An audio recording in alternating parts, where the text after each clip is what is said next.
कांग्रेस छोड़कर भाजपा का दामन थामने वाले पूर्व केंद्रीय मंत्री जितिन प्रसाद को विधान परिषद सदस्य मनोनीत कर कल यानी 27 सितंबर को कैबिनेट मंत्री की शपथ दिला दी गई है। 7 नए मंत्रियों में इकलौते कैबिनेट मंत्री जितिन प्रसाद को प्राविधिक शिक्षा मंत्री बनाया गया है।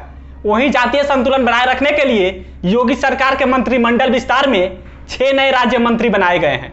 ऐसे में यह सवाल बड़ा है कि जितिन प्रसाद यूपी में कांग्रेस के लिए बड़े बरामद चेहरों के साथ साथ एक युवा चेहरा भी थे। तो यूपी विधानसभा चुनाव से पहले जितिन प्रसाद को योगी सरकार के मंत्रिमंडल में शामिल कर क्या भारतीय जनता पार्टी ब्राह्मणों को लुभाने का काम कर दी है? इस सवाल को समझने के लिए पहले आपको ये जानना चाहिए कि आखिर जितिन प्रसाद उत्तर प्रदेश में कांग्रेस के लिए ब्राह्मणों के कितने बड़े चेहरे थे और उनका राजनीतिक इतिहास क्या था। और अब मेरा नाम सिकंदर ली है और आप देश तक न्यूज देख रहे हैं। 48 वर्षीय जितिन प्रसाद का जन्म 1973 में यूपी के शाहजहांपुर में हुआ था। दिल्ली विश्वविद्यालय से बीकॉम और फिर एमबीए की पढ़ाई करने वाले जितिन प्रसाद 2 बार के सांसद और केंद्रीय राज्य मंत्री भी रह चुके हैं। इनकी राजनीतिक विरासत यह है कि जितिन प्रसाद के पिता जितेंद्र प्रसाद भी कांग्रेस के बड़े नेता थे।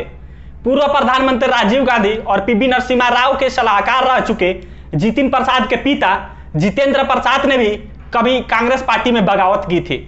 आपको याद होगा सन 2000 में जितेंद्र प्रसाद ही वह नाम था जो सोनिया गांधी के खिलाफ कांग्रेस अध्यक्ष पद का चुनाव लड़ा था। हालांकि वह हार गए थे। जितिन प्रसाद की राजनीतिक विरासत को इस बात से भी समझा जा सकता है कि जितिन प्रसाद के दादा ज्योति प्रसाद भी कांग्रेस के नेता थे। उनकी परनानी पूर्णिमा देवी नोबेल विजेता रविंद्रनाथ टैगोर के भाई हेमेंद्रनाथ टैगोर के बेटी थी। जितिन प्रसाद ने अपना राजनीतिक करियर साल 2001 में यूथ कांग्रेस में महासचिव पद के तौर पर शुरू किया था। साल 2004 में जितिन प्रसाद ने अपने गृह जिला शाहजहांपुर से अपना पहला लोकसभा चुनाव जीता।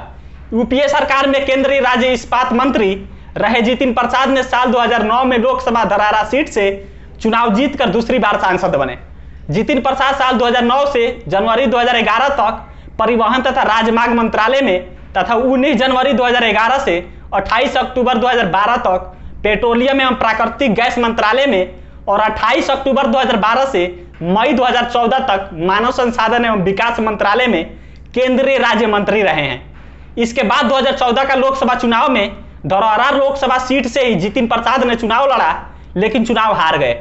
उसके बाद 2019 के लोकसभा चुनाव में एक बार फिर धरौरा लोकसभा सीट से ही जितिन प्रसाद ने अपनी किस्मत आजमाई, लेकिन इस बार भी हार गए। आपको याद होगा कि जितिन प्रसाद ही वह नाम था जो 2019 के लोकसभा चुनाव के दौरान भी काफी चर्चा में था, लेकिन उस समय कांग्रेस कैसे भी समझा बुझाकर जितिन प्रसाद को भाजपा का दामन थामने से रोकने में कामयाब हो गई थी।